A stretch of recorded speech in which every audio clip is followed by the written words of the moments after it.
l'heure de vous informer sur Elite TV, la chaîne de la diaspora congolaise. Au sommaire, le président du Rassemblement Félix Tshisekedi a été présenté comme candidat successeur de Etienne Tshisekedi au sein de l'UDPS et candidat aux prochaines élections présidentielles au cours de la matinée politique organisée au siège du parti le mardi dernier. Il a également mis en garde le président de la CENI, Corneille Nangaa, sur sa déclaration concernant la tenue des élections en République démocratique du Congo. Mesdames et messieurs, bonsoir et bienvenue à cette grande édition. Parlons politique, Félix Tshisekedi a été présenté comme candidat successeur de Etienne Tshisekedi au sein de l'Union pour la démocratie et le progrès social et candidat aux prochaines élections présidentielles. Par ailleurs, le président du Rassemblement a mis en garde Corneille Nangaa, président de la Commission électorale nationale indépendante, sur ses propos concernant l'impossibilité d'organiser les élections en République démocratique du Congo. Suivez cet élément de François Koulakula. Félix Tshisekedi, président du Rassemblement, a été présenté comme candidat à la présidence de l'Union pour la démocratie et le progrès social. Il est également candidat aux prochaines élections présidentielles qui se tiendront en République démocratique du Congo. Cette information a été dite au cours d'une matinée politique organisée mardi 11 juillet à son siège dans la commune de Limité. En outre, Félix Tshisekedi est approuvé par le membre de son parti comme successeur de son père, Etienne Tshisekedi, décédé depuis le 1er février 2017 à Bruxelles, capitale belge. Concernant le propos du président de la CENI, Corneille Nangaa, sur le plateau d'une chaîne internationale sur les rapports des élections en RDC, Félix Tshisekedi répond. Monsieur Corneille Nangaa, par les propos qu'il a tenus, est tout simplement complice du système kabiliste, parce qu'il ne peut pas parler de report d'élections sans en fixer la date. Parce que nous supposons qu'il a, s'il était de bonne foi, c'est qu'il aurait fait une étude au préalable qui lui donnerait, si pas une date exacte, mais en tout cas une date approximative de la période où nous aurons des élections. Le 31 décembre 2017, c'est la date fatidique, au-delà de laquelle nous ne voulons plus le voir ou l'entendre à la tête du pays. Pour nous, son histoire sera au passé.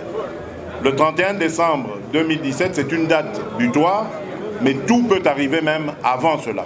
Il est techniquement impossible d'organiser les élections en République démocratique du Congo comme prévu dans l'accord de la Saint-Sylvestre. Telle a été la déclaration du président de la CENI sur le plateau d'une chaîne internationale qui a envenimé les tensions politiques du pays. Suivez cette réflexion de Vincent Mouzungu. Qui dit vrai et qui dit mieux? La RDC se fissure suite à l'annonce du président de la Commission électorale nationale indépendante, Corneille Nangaa, sur TV5 Monde, déclarant qu'il sera impossible d'organiser les élections cette année. La question se pose est celle de savoir, est-ce que le front longtemps courbé serait-il redressé? Disons tout simplement que les diseurs ne sont pas les faiseurs. Certes, d'après Félix Tshisekedi, la déclaration de Corneille Nangaa est une provocation à la République et il met en garde ces derniers en lui rappelant que si les élections ne sont pas organisées au mois de décembre, le peuple se prendra en charge. À cela s'ajoute le manque de volonté de nos acteurs politiques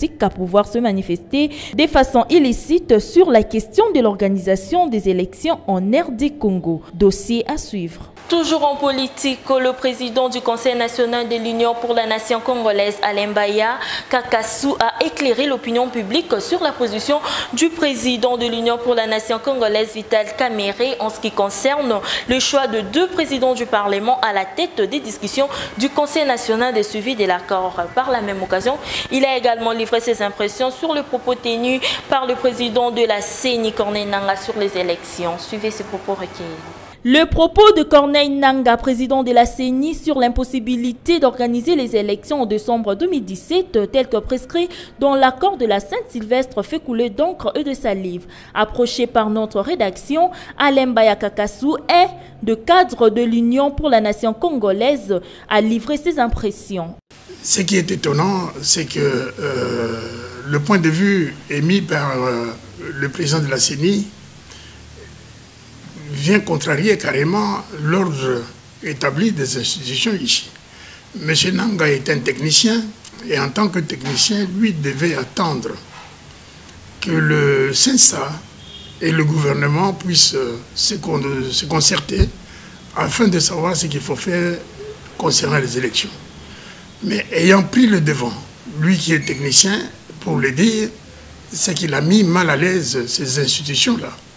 Parce que je ne sais pas ce qu'elles vont faire en dehors de cette position du technicien. Donc sincèrement, M. Nanga a fait un faux pas.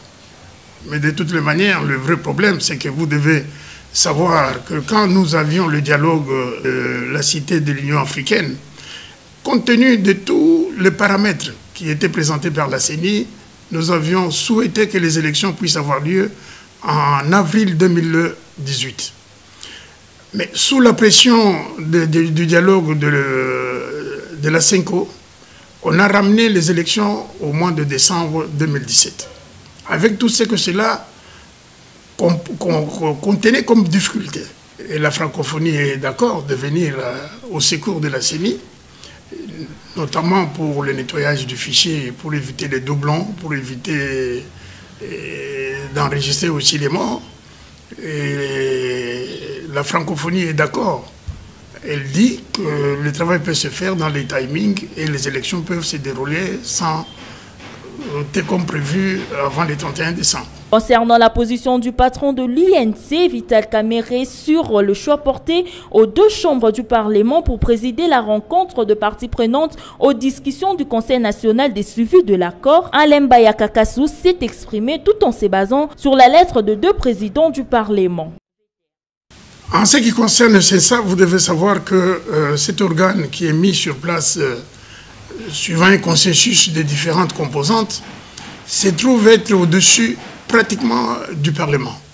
Parce que le président du CENSA devra, de temps en temps, quand cela va se présenter, convoquer le Premier ministre, convoquer le président du Sénat ou convoquer le président de l'Assemblée nationale. Donc ces messieurs-là ne peuvent pas être installés par des gens qui lui sont préséants inférieurs. La lettre de la part de deux présidents du Parlement. Et dans la lettre, il est dit que les deux présidents avaient pour tâche de veiller à la validation des mandats des membres. Vous comprenez que toutes ces tâches-là relèvent de la compétence du président de la République. Mais le président de la République a préféré déléguer ses pouvoirs au niveau de deux présidents, ce qui n'est pas correct parce que le président du CENSA est au-dessus de ces deux institutions parce que c'est quelqu'un qui aura de temps en temps à se mettre en contact avec ces gens par invitation pour sur l'une ou l'autre question. La problématique autour de l'organisation des élections en République démocratique du Congo reste un sujet phare depuis quelques années. C'est ainsi que Jean-Pierre Lacroix, secrétaire général adjoint de l'Organisation des Nations Unies pour le maintien de la paix, a qualifié le propos de Corneille Nangaa, président de la CENI, d'être un motif supplémentaire, comme rapporté par les porte-parole adjoints de la MONUSCO, Théophane Kinda, au cours du point de presse de ce mercredi. Suivez.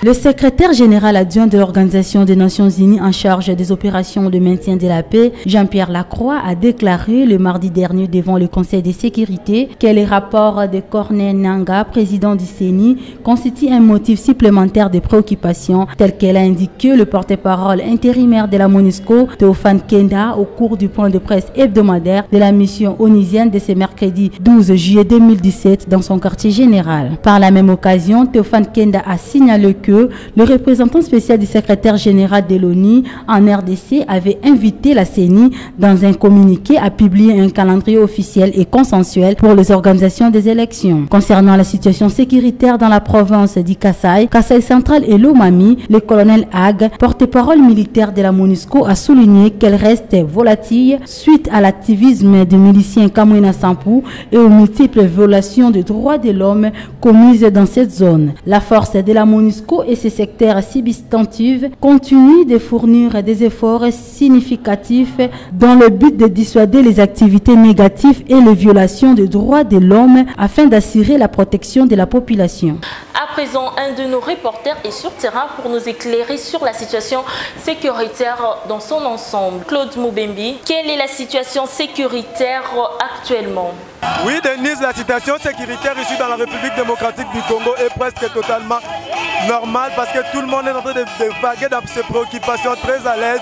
Et nous sommes ici, je vous signale, qu'à la maison communale de Kalamou, en train de couvrir les obsèques de Geller Toumba, un garde du corps du bourgmestre de la commune de Kalamou qui a trouvé la mort le 29 juin dernier suite à une dispute d'échange de balles entre les milices qui sont jusque-là non identifiées, qui ont voulu faire évader les détenus de la parquet de Kalamou et puis suite à la protection de son bourgmestre, le policier Geller Toumba a trouvé la mort. Voilà, c'est pourquoi je vous signale aussi que nous ici présents, il y a eu la présence des autorités du pays qui sont venues assister la famille biologique de Geller Toumba et puis la famille professionnelle donc, qui est la police nationale congolaise.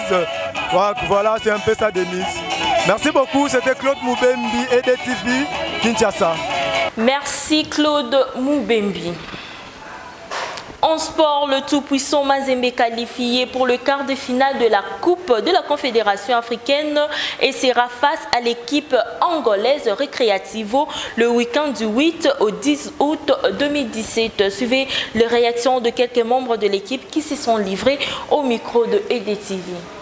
Qualifié après sa victoire de 2-1 sur Oroya AC de la Guinée, le tout-puissant Mazembe connaît déjà son futur adversaire pour le quart de finale de la Coupe de la Confédération. Il s'agit bien du club angolais Recreativo qui est deuxième du groupe C. Fini premier de son groupe devant Super Sport de l'Afrique du Sud, les Corbeaux de la RDC auront le privilège de jouer leur match aller en Angola le week-end du 8 au 10 août 2017. Suivez les réactions de quelques membres du staff. Mazembe, ça l'arrive toujours de doubler. C'est sauf en 80 qu'on n'avait pas doublé. On s'est bien qualifié. Ça arrive qu'on gagne un match à 1-0, comme les autres peuvent faire 4. Non, l'essentiel pour nous, c'était de nous qualifier. Rappelons qu'une semaine après le match aller, les tout-puissants Mazembe accueillera Recreativo au stade Kamalondo à Lubumbashi. Bonne chance aux seuls représentants de la RDC en Coupe Interclub de la CAF. Impossible n'est pas Mazembe. Quant au prochain match, à la prochaine phase en fait, nous avons bon espoir de remporter la coupe. Nous avions un collectif qui avait plus d'expérience que nos adversaires du jour et bon, c'était justifié. Mais sauf que le match était quand même corsé du fait des enjeux. L'enjeu c'est où vous passez ou où vous quittez. Nous sommes pratiquement arrivés à la fin de cette grande édition d'information. Merci de nous avoir suivis et bonne suite de programme sur EDTV, la chaîne de la diaspora congolaise.